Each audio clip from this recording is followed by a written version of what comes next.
साथ मैं हूं सालिहा फिरोज़ खान और इस वक्त हम मौजूद हैं arts council of Karachi Pakistan में, जहां पर 16वीं आलमी उर्दू कॉन्फ्रेंस का सिलसिला जो है वो जारी है। आज भी 18 सेशंस थे, जिसमें से सबसे अहम सेशन ये था कि गज़ा के कत्ल आम पर मीडिया का किरदार, जो मज़ालिम हो रहे हैं, जो कत्ल किया जा रहा है, उसको मीडिया किस तरह से रिप्रेजेंट कर रहा है, इसमें क्या कुछ गुफ्तगू जारी रही, आपको सुनवाते हैं। कि जो एल्गोरिदम्स हैं जितने भी इस वक्त, वो अगर आप एक्सटेंसिव कवरेज करेंगे पैलेस्टीनियन इशू की या गाज़ा के ऊपर, तो आपकी जो वेबसाइट्स हैं, आपके जो और डिजिटल प्लेटफॉर्म्स हैं, वो उनको सर्च इंजन जो हैं वो नीचे ले जाते हैं, कम कर देते हैं। तो इसलिए आप देखेंगे कि वो कि आपको टेलीविज़न चैनल्स पे नज़र आ रहा होगा बहुत एक्सटेंसिव कवरेज, आपको अखबारात के अंदर भी बहुत नज़र आ रही है, लेकिन डिजिटल प्लेटफॉर्म्स पे रिलेटिवली कम है। कुछ लोग शायद जानबूझकर उसको नीचे रखते हैं ताकि उनकी वेबसाइट्स या उनके जो डिजिटल प्लेटफॉर्म्स हैं वो कहीं गूगल या और दूसरे सर्च इंजन जो हैं उसको नीचे ना कर दें, और कुछ जो है वो खुद से हो जाते हैं। आप गैर जानबदारी किस चीज़ को कहते हैं?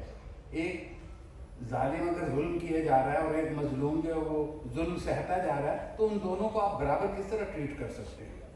तो मेरे ख्याल में इस गैर जानबदारी की मिथ को तोड़ने की शदीद ज़रूरत है, और ये जो लिखारी हैं और सहाफ़ी हैं यही ये काम कर सकते हैं। मेरा नहीं ख्याल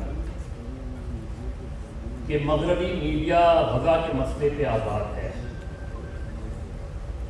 मैं आपको कहीं और की नहीं, यहाँ से जो लोग गैर मुल्की न्यूज़ एजेंसीज वगैरह के लिए काम करते हैं, उनसे ये कहा गया है कि गज़ा पे कम लिखें। तो ओवरऑल लग रहा है कि मीडिया का वो प्रेशर नहीं बन पा रहा जी। मीडिया वो प्रेशर नहीं डाल पा रहा जो मीडिया को डालना चाहिए। जितनी बड़ी पावर है, चाहे वो सोशल मीडिया है, डिजिटल मीडिया है, इलेक्ट्रॉनिक मीडिया है, प्रिंट मीडिया है, लगता है कि या तो मीडिया नाकाम हो गया है या अक़वाम आलम बेहिस हो गई है और इनह्यूमन हो गई है। तो ये बहरहाल अपनी जगह पे हकीकत है कि मिलिटरीली कोई अरब मुल्क उसमें नहीं कूदा, लेकिन डिप्लोमेटिकली कुछ न कुछ बाद में हलचल हुई, और जिस तरह मोहम्मद बिन सलमान ने जाके जहाँ से किंग फैसल ने खिताब किया था, उसी कुर्सी पे और उसी रूम में बैठ के उन्होंने फ़लस्तीन से मुतालिक वो अपना मुतालबा दोहराया। लेकिन ये हकीकत अपनी जगह पे है कि तमाम अरब ममालिक, इवन तमाम एशियाई ममालिक, इवन तमाम अगर उसके साथ ईस्ट एशिया भी मिला लिया जाए, इन सब के मुतालबे का वो असर नहीं हो सकता जो तन्हा अमेरिका के सदर के किसी एक बयान का हो सकता है। हमास ने तो 7 अक्टूबर को दहशतगर्दी की, इसराइल 14 मई 1948 से दहशतगर्दी कर रहा है।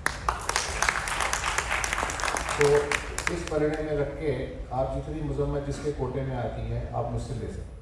इस सिलसिले में यह है कि गज़ा में जो कुछ हुआ बहुत ही एक्सट्रीम एक तरह के ऑपरेशन था गज़ा का था, और जिस तरह से गज़ा के लोगों ने सफ़र किया, जितने बच्चे जो थे वो और ख़वातीन जो हैं वो मारी गई, वो तो है, लेकिन गज़ा के बारे में पूरी दुनिया में एक इमोशनल इन्वॉल्वमेंट भी है।